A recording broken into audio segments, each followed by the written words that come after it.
नमस्कार दोस्तों, स्वागत है आपका हमारे चैनल सूचे मोती पर। बाबा बालक नाथ जी के ब्रह्मचर्य जीवन और उनकी गुफा से जुड़ी धार्मिक मान्यताओं का अपना एक विशिष्ट आध्यात्मिक महत्व है।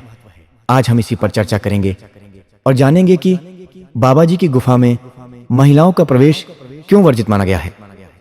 यह कथा धार्मिक मान्यताओं पर आधारित है और इसके पीछे का आध्यात्मिक कारण जानना बेहद रोचक है। तो आइए बिना देरी के इस अद्भुत कथा को शुरू करते हैं।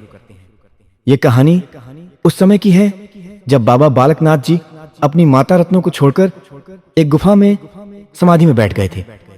माता रत्नों अपने बेटे को ढूंढते हुए हर जगह आवाज लगाती थीं। वे रो रोकर बाबा जी को पुकारती थीं और उनसे मिलने की प्रार्थना करती थीं। जब बाबा बालकनाथ जी ने माता रत्नों की पुकार सुनी तो वे अपनी गुफा से प्रकट हुए।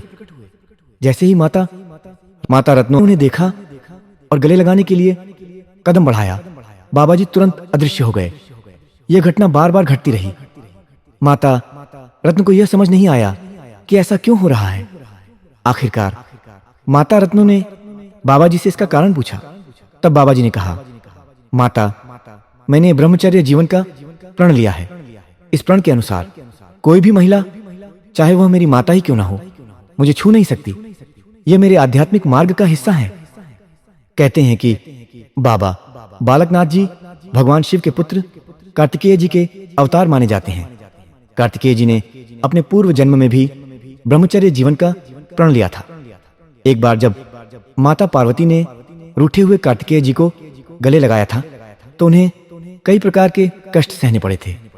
इसी कारण बाबा बालकनाथ जी ने यह प्रण लिया कि वे अपने ब्रह्मचर्य जीवन में किसी भी महिला का स्पर्श नहीं करेंगे। यह भी मान्यता है कि जो महिला बाबा जी के गुफा में प्रवेश करती है उसे शारीरिक कष्ट हो सकता है। इसी वजह से उनकी गुफा में महिलाओं का जाना वर्जित माना गया है। दोस्तों, आपने देखा होगा कि बाबा बालकनाथ जी के मंदिरों में भी महिलाओं को दर्शन करने के लिए एक निश्चित दूरी बनाई जाती है। मंदिरों में ग्रिल या शीशे के दरवाजे लगाए जाते हैं ताकि महिलाएं दूर से ही बाबा जी को नमन कर सकें।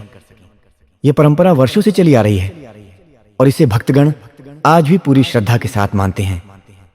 अब आप हमें बताएं कि आपका इस धार्मिक मान्यता के बारे में क्या विचार है। क्या आप इस परंपरा को मानते हैं? अपने विचार हमें कमेंट में जरूर बताएं। अगर आपको यह जानकारी पसंद आई हो तो कृपया हमारे चैनल को सब्सक्राइब करें। घंटी का बटन दबाना ना भूलें ताकि ऐसी और भी रोचक कथाएं आप तक सबसे पहले पहुंच सकें। आज के लिए इतना ही। धन्यवाद।